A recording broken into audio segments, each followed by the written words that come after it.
सन 2024 बहुत ही ज़्यादा यादगार बन गया। वजह है इस बार लोकसभा चुनाव में एनडीए के अप्रत्याशित रिजल्ट्स न आने से तमाम कयासों का बदल जाना। दरअसल इस बार के चुनावों में एनडीए गठबंधन को कम सीटें मिलने के पीछे ऐसे कौन कौन से कारण हैं जिसे आम जनता भी जानना चाहती है, और इसी सवाल के जवाब के लिए तमाम बैठकें भी हो रही हैं, समीक्षाएं भी हो रही हैं। यहाँ तक कि भारतीय जनता पार्टी उत्तर प्रदेश के संगठन में तमाम बदलाव करने के भी संकेत दे रही है। इन सबके बीच इस लोकसभा चुनाव में आखिर ऐसा क्या हुआ था कि जिन राम मंदिर के भरोसे मोदी ने हुंकार भरी, योगी ने मंचों को हिला दिया, इसी अयोध्या में बीजेपी को शर्मनाक हार का मुंह भी देखना पड़ा। ये तमाम कुछ ऐसे सवाल हैं जिनका जवाब आज खुद ब खुद आपको इस रिपोर्ट के जरिए दिख जाएगा।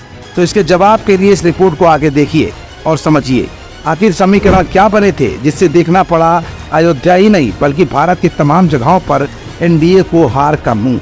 दरअसल एनडीए के कम सीटों के आने के पीछे 4 मुख्य वजह सामने आई हैं। पहला कारण दिल्ली के मुख्यमंत्री अरविंद केजरीवाल का बयान है, जिसमें उन्होंने कहा था कि अगर एनडीए की सरकार बनी तो योगी जी को झोला लेकर जाना पड़ेगा। इस पर भाजपा ने कोई भी प्रतिक्रिया नहीं दी, जिससे जनता में असमंजस की स्थिति उत्पन्न हुई। दूसरा कारण राम मंदिर प्राण प्रतिष्ठा समारोह से जुड़ा हुआ है। जिन लोगों ने राम मंदिर के लिए वर्षों तक संघर्ष किया, विनय कटियार और प्रवीण तोगड़िया, उन्हें प्राण प्रतिष्ठा समारोह में ही आमंत्रित नहीं किया गया। इससे भाजपा के परंपरागत समर्थकों में भी नाराजगी फैलना एक अहम वजह के रूप में सामने आ रहा है। तीसरा कारण भाजपा का अपने संगठन और कार्यकर्ताओं के प्रति रवैया है।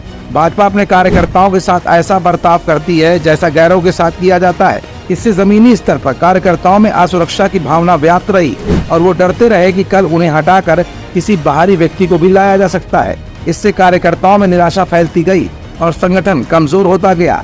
चौथा और सबसे महत्वपूर्ण कारण आरएसएस पर जेपी नड्डा की टिप्पणी है। नड्डा ने भारत के एक बड़े न्यूज़पेपर को दिए अपने एक इंटरव्यू में कहा था कि पहले भाजपा कमजोर थी तब आरएसएस की जरूरत पड़ती थी, अब भाजपा को किसी की जरूरत नहीं है। इस बयान से भाजपा और आरएसएस कार्यकर्ताओं के बीच कंफ्यूजन की स्थिति भी पैदा हुई, जिसका सीधा असर इस चुनावी परिणाम पर देखने को मिला। जेपी नड्डा के इस बयान को विपक्ष ने बहुत ही ज्यादा वायरल भी किया। इसके अलावा जिन लोगों ने क्षेत्र में कोई महत्वपूर्ण काम नहीं किया, उनके कामों को भी संगठन ने नजरअंदाज किया और उन्हें टिकट मिलने के बावजूद वो चुनाव हार गए। इन सभी घटनाओं ने मिलकर एनडीए गठबंधन की स्थिति को कमजोर किया है और यही चुनाव में कम सीटें मिलने का प्रमुख कारण भी बना।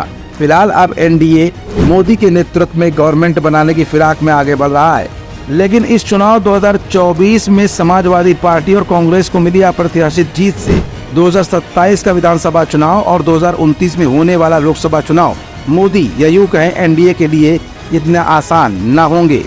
यूथ इंडिया के लिए एडिटर इन चीफ शरद कटियार की स्पेशल रिपोर्ट।